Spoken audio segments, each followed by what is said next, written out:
হাসানুল হক ইনুর বিরুদ্ধে যে সমস্ত স্বাক্ষর প্রমাণ আছে সেগুলোর ভিত্তিতেই চার্জ গঠন করা হয়েছে। একটা জায়গায় তারা জুলাই বিপ্লবকে, জুলাইয়ের যে গণ অভ্যুত্থান সেটাকে তারা সো কল্ড বলার চেষ্টা করেছেন। সেই মহান একটি অভ্যুত্থান বা বিপ্লবকে সো কল্ড বলা এটা ধৃষ্টতা, এটা আদালত অবমাননা, এটা রাষ্ট্রদ্রোহিতা। আজকে আন্তর্জাতিক অপরাধ ট্রাইব্যুনাল ২ সেখানে হাসানুল হক ইনু সাহেবের মামলায় চার্জ গঠনের যে আদেশ হয়েছিল আগে, সেই চার্জ গঠনের আদেশের বিরুদ্ধে তারা একটা রিভিউ পিটিশন দাখিল করেছিলেন। গত বৃহস্পতিবারের দিন সেই আবেদনটা আদালতে শুনানির জন্য নির্ধারিত ছিল। সেই দিন আসামি পক্ষের আইনজীবী উপস্থিত না থাকায় সেটা আজকে শুনানি অনুষ্ঠিত হয়েছে। আসামি পক্ষ তাদের যুক্তিতর্ক তুলে ধরেছেন, প্রসিকিউশনের পক্ষ থেকে আমরা আমাদের যুক্তিতর্ক তুলে ধরেছি এবং আমরা বিশেষভাবে আদালতের কাছে যে বক্তব্যটা রেখেছি সেটা হচ্ছে যে চার্জ গঠনের আদেশ যেটা হয়েছে, প্রাইমা ফেসি হাসানুল হক ইনুর বিরুদ্ধে যে সমস্ত স্বাক্ষর প্রমাণ আছে সেগুলোর ভিত্তিতেই চার্জ গঠন করা হয়েছে। তারা এই প্রত্যেকটা এভিডেন্সের গুণগত মান নিয়ে আর্গুমেন্ট করার চেষ্টা করেছেন। ট্রাইব্যুনাল বলেছেন চার্জ গঠনের সময়ে সাক্ষ্য প্রমাণের গুণগত বিশ্লেষণ করার সুযোগ নেই, কারণ এটা একটা পূর্ণাঙ্গ বিচারের মাধ্যমে, ট্রায়ালের মাধ্যমেই কেবলমাত্র সেটা করা সম্ভব। সেই কারণে তাদের চার্জ গঠনের আদেশের বিরুদ্ধে যে রিভিউ পিটিশন ছিল সেটাকে খারিজ করে দিয়েছেন। সেই রিভিউ পিটিশনে তারা ৩টি মারাত্মক কমেন্ট করেছিলেন বা স্টেটমেন্ট লিখেছিলেন, যেটার ব্যাপারে প্রসিকিউশনের পক্ষ থেকে আমরা তীব্র আপত্তি জানিয়েছি। একটা হচ্ছে তারা এই সরকারের আইন প্রণয়নের ক্ষমতা, অর্ডিন্যান্স জারির ক্ষমতা, সেটাকে তারা বলার চেষ্টা করেছেন এটা যথার্থ না।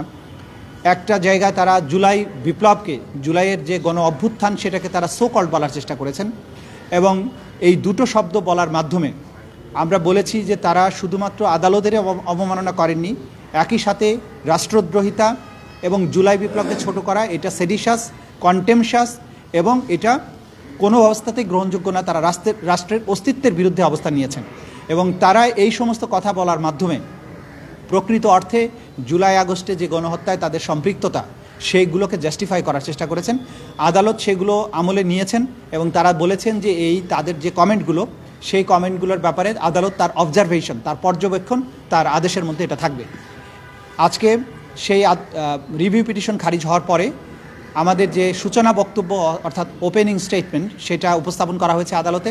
আগামীকাল থেকে তার সাক্ষ্য গ্রহণ শুরু হবে। ইনশাল্লাহ আগামীকাল প্রথম সাক্ষ্য গ্রহণ অনুষ্ঠিত হবে।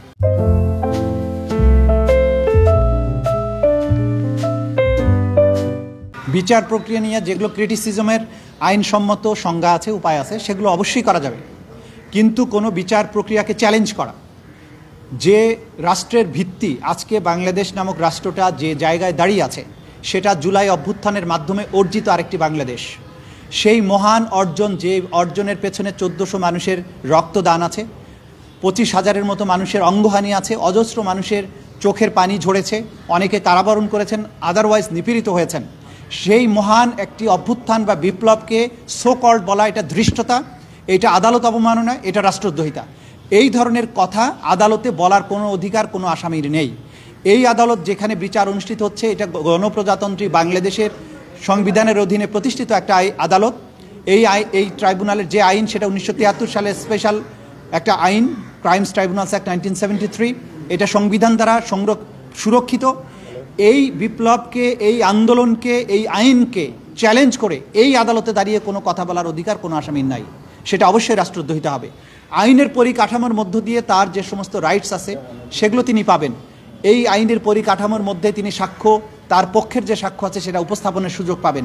প্রসিকিউশনের উপস্থাপিত সাক্ষ্য প্রমাণের ভুল ত্রুটিগুলো চ্যালেঞ্জ করতে পারবেন, সেগুলোর ব্যাপারে তাদের কাউন্টার আর্গুমেন্ট তারা দিতে পারবেন। কিন্তু আইনকে চ্যালেঞ্জ করা, বিপ্লবকে চ্যালেঞ্জ করা, রাষ্ট্রকে চ্যালেঞ্জ করার কোনো অথরিটি কোনো আসামির নেই, বাংলাদেশের কোনো নাগরিকের নেই।